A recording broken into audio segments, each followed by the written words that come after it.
మన చేతిలో ఉన్నది భగవన్నామం, మర్చిపోకండి. నేను మొదట చివర జీవితం అంతా చెప్పే మాట ఇది.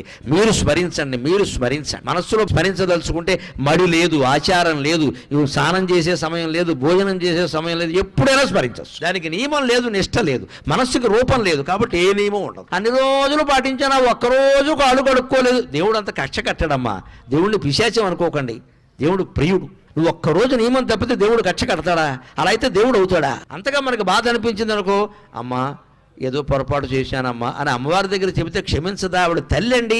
భగవంతుడి దగ్గర భయం ఉండకూడదు, ఎప్పుడు హాయిగా చనువు ఉండాలి, ఒళ్ళో కూర్చునేలా ఉండాలి. గద, శంఖం, చక్రం, ఈ ఆయుధాలన్నీ వెనకాల వచ్చాయంటే నువ్వు నారాయణాయ నమః, ఓం నమో నారాయణాయ, ఓం నమః శివాయ, శ్రీమాత్రే నమః ఇలా ఏదో ఒకటి చెప్పిస్తూ ఉంటే సర్వాయుధాలు త్రిశూలం సహా నీ వెనకాల తిరుగుతూ ఉంటాయి. నీ జోలికి ఎవ్వడు రాడు, నీ ఇంటి జోలికి ఎవ్వడు రాడు, నీ భార్యా పిల్లల జోలికి ఎవ్వడు రాడు. వస్తే మటాష్, తిరుగులేదు ఇంకా.